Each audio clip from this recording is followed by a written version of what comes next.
हम में से आधे से ज़्यादा लोग अपने गोल की तरफ पहुंच ही नहीं पाते, उसको हासिल ही नहीं कर पाते, अपने ड्रीम को कभी अचीव नहीं कर पाते। वो इसलिए नहीं अचीव कर पाते क्योंकि वो हार जाते हैं, फेल हो जाते हैं। वो इसलिए कभी अचीव नहीं कर पाते क्योंकि वो हार मान लेते हैं, गिव अप कर देते हैं। हार जाना और हार मान लेना, ये दो अलग अलग वर्ड्स हैं। ज़मीन आसमान का फ़र्क है इन दो वर्ड्स में। अब ज़िंदगी में इंसान वहीं कामयाब हो पाता है जो दोनों को फेस करने के बाद इनमें से राइट ऑप्शन को चूज़ करे। हार जाना बुरा नहीं होता, हार मान लेना बुरा होता है। कामयाब लोग हारते तो बहुत बार हैं, फेल तो बहुत बार होते हैं, लेकिन कभी हार नहीं मानते, कभी क्विट नहीं करते, कभी गिव अप नहीं करते कि हाँ बस बहुत हो गया, बहुत ठोकरें खा ली, छोड़ दो, अब हमसे नहीं होगा। नेवर। अगर आपको छोड़ना ही है तो आपने स्टार्ट क्यों किया? और अगर स्टार्ट किया ही है तो छोड़ क्यों रहे हैं आप लोग? अब जब स्टार्ट कर ही लिया है तो पूरा करके ही दम लेना है, गोल को अचीव करके ही दम लेना है। अस्सलाम वालेकुम, I am doctor Mariam Dildar and welcome back to my YouTube channel. आज हम बात करने जा रहे हैं एक ऐसे सक्सेसफुल पर्सन की जर्नी की, the journey from failure to success, जिसने ये कहा कि से नो टू क्विट। चाहे कितनी दफ़ा भी फेल हो आप, लेकिन कभी हार नहीं माननी आपने, कभी गिव अप नहीं करना आपने, चाहे आपके रास्ते में, आपकी मंजिलों में कितनी भी ठोकरें आएँ। इनकी विल पावर देखने के लिए आप इमेजिन करें कि आप एक एवरेज ब्रो इंसान हैं। आपके फ्रेंड्स, आपके टीचर्स, आपकी फैमिली हमेशा आपसे नाराज़ रहते हैं और आपको टोंट करते हैं। आप 4th क्लास में 2 बार फेल हो जाते हैं और आपके फ्रेंड्स 6th क्लास में पहुंच जाते हैं। आप 8th क्लास में 3 दफ़ा फेल हो जाते हैं और आपके फ्रेंड्स ग्रेजुएशन तक पहुंच जाते हैं। आप ग्रेजुएशन के लिए टेस्ट देते हैं और आप 5 दफ़ा उसमें फेल हो जाते हैं। अब जब भी जॉब इंटरव्यू के लिए जाते हैं तो आप एक्सट्रीमली रिजेक्शन को फेस करते हैं। 30 जॉब इंटरव्यू देने के बाद भी आप रिजेक्ट हो जाते हैं। आप KFC में इंटरव्यू देने गए हैं और वहाँ पर 24 लोग हैं, जिनमें से 23 लोगों की सिलेक्शन हो जाती है और आप वो वाहिद इंसान हैं जिसकी रिजेक्शन हो जाती है। आप अपने कज़न के साथ एक और जॉब इंटरव्यू देने जाते हैं, जहाँ पे आपका कज़न, जिसके आपसे भी लो मार्क्स हैं, वो सिलेक्ट हो जाता है और आपको रिजेक्शन फेस करनी पड़ती है। इतने फेलियर्स के बाद आप तो हार ही मान लेंगे, हम तो क्वाइट ही कर देंगे कि लो अब भाई मुझसे नहीं होता, बहुत फेलियर फेस कर लिए, बहुत ठोकरें खा ली, अब और नहीं। लेकिन वो इंसान जिसके साथ ये रियलिटी में सब कुछ हुआ, उसने कभी हार नहीं मानी।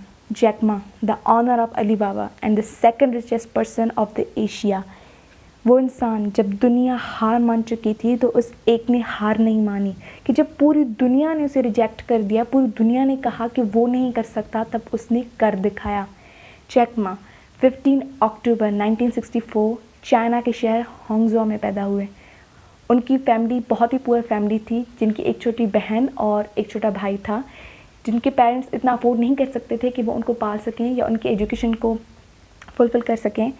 1972 जब प्रेसिडेंट निक्सन उनके शहर को विज़िट किया तो उनका शहर एक टूरिस्ट के लिए बहुत फेमस प्लेस बन गया। जैक मा को बचपन से ही इंग्लिश सीखने का बहुत शौक था, तो वो टूरिस्ट के फ्री गाइड बनते और उनके साथ अपनी इंग्लिश की प्रैक्टिस करते और उनसे इंग्लिश सीखते। जैक मा, ये उनका नेम जैक उनके एक टूरिस्ट फ्रेंड ने उनको दिया था। उसके बाद 1988 वो अपने शहर की एवरेज यूनिवर्सिटी से पास हुए। 30 जॉब से ज़्यादा रिजेक्ट होने के बाद उन्होंने एक $12 पर मंथ की सैलरी में एक एवरेज यूनिवर्सिटी में एक इंग्लिश टीचर के हैसियत से जॉब ली। 1995 जब वो पहली बार यूएसए गए तो उन्होंने अपने फ्रेंड से इंटरनेट के बारे में सुना। उनको ये चीज़ इतनी इम्प्रेसिव लगी कि उन्होंने इसमें कुछ सर्च करना शुरू कर दिया और उनके फ्रेंड ने उनको बोला कि वो इसमें जो भी चीज़ सर्च करेंगे उनके रिज़ल्ट्स उनको मिलेंगे। वो कंप्यूटर को टच करने से भी बहुत घबरा रहे थे, लेकिन उसके बाद उन्होंने कुछ सर्च किया और जब उनको सर्च रिजल्ट्स मिले तो उन्होंने देखा कि हर कंट्री से रिलेटेड डेटा मौजूद था, लेकिन उनके मुल्क चाइना से कोई डेटा मौजूद नहीं था। तो उन्होंने सोचा कि वो अपने कंट्री के हर मिडिल क्लास बिजनेस को इंटरनेट के साथ कनेक्ट करेंगे। वो चाइना वापस आए और एक वेबसाइट खोली चाइना पेजेस के नाम से, जिसका काम ये था कि वो मिडिल क्लास बिजनेस को इंटरनेट के साथ कनेक्ट करती थ्रू वेबसाइट्स क्रिएटिंग। 3 साल के बाद उन्होंने ये कंपनी बंद कर दी क्योंकि उनकी कंपनी में कोई इन्वेस्ट करने के लिए तैयार नहीं था। इतना सब कुछ होने के बावजूद भी उन्होंने हार नहीं मानी। वो चाहते तो वहीं पे क्विट कर देते, हार मान लेते कि बहुत फेलियर्स फेस कर ली, अब और नहीं होता, लेकिन अगर वो वहाँ पे क्विट कर देते तो शायद वो आज एशिया के सेकंड रिचेस्ट पर्सन नहीं बन पाते, शायद वो आज इतने कामयाब नहीं बन पाते जितने आज वो हैं। याद रखें, कामयाबी की तरफ जाने वाले हर रास्ते में रुकावटें होती हैं। बहुत लोग ठोकरें खाते हैं और गिर जाते हैं, लेकिन अपनी मंजिल वही लोग पाते हैं जो गिरने के बाद उठने की हिम्मत रखते हैं, बार बार गिरने के बाद फिर उठ खड़ कर चलने की हिम्मत रखते हैं, और वही लोग कामयाब लोग कहलाते हैं। ये लोग ये नहीं कहते कि हम आज हार मान लेंगे, आज हार मान लेते हैं क्योंकि कल हमारा कोई फ्यूचर नहीं, यकीन रखते हैं क्योंकि एक दिन ज़रूर आएगा कि जीत इन्हीं की होगी। उसके बाद जैक मा ने अपने एक फ्रेंड के साथ मिलकर alibaba.com कंपनी खोली, जिसमें उन्होंने एक वेबसाइट क्रिएट की द alibaba.com, जहां पर एक्सपोर्ट्स जो है अपने प्रोडक्ट्स को आसानी से सेल कर सकते थे। लेकिन 3 सालों तक उनकी इस कंपनी में किसी ने इन्वेस्ट नहीं किया और उन्होंने इस कंपनी से कोई भी पैसा नहीं कमाया।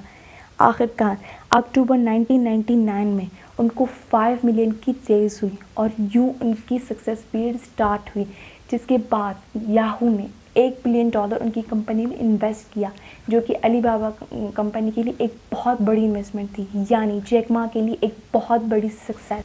2014 में जब ये वेबसाइट बहुत ही पब्लिकली मशहूर हो गई तो उनकी IPO गूगल से भी ज़्यादा बढ़ गई, और उस दिन उन्होंने कहा कि आज हमने सिर्फ पैसे नहीं बल्कि लोगों का ट्रस्ट कमाया है, जिसे हमने मेंटेन रखना है।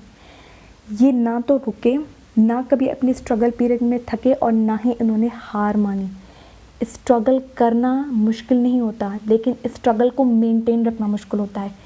फेल हो जाना बुरा नहीं होता, लेकिन फेलियर को बार बार फेस करके उसको उठ खड़े जाना मुश्किल होता है। लेकिन याद रखें, यही मुश्किलें एक दिन आपके लिए आसानी पैदा करती हैं, आपको हिम्मत देकर आपको सक्सेस देती हैं। जब भी आप हार मानने लगें तो याद रखें कि आपने शुरू ख़त्म करने के लिए नहीं किया था, आपने शुरू क्विट करने के लिए नहीं किया था। और अब अगर आपने शुरू कर लिया है तो इसे कंप्लीट करके ही दम लें, कुछ अचीव करके ही दम लें। आज अगर बुरा है तो कल उससे भी बुरा होगा, लेकिन परसों जीत आपकी ही होगी। सो अगर आपको वीडियो पसंद आई है तो इसे लाइक करें, शेयर करें और सब्सक्राइब करें, ताकि हर आने वाली वीडियो आप तक पहुंचते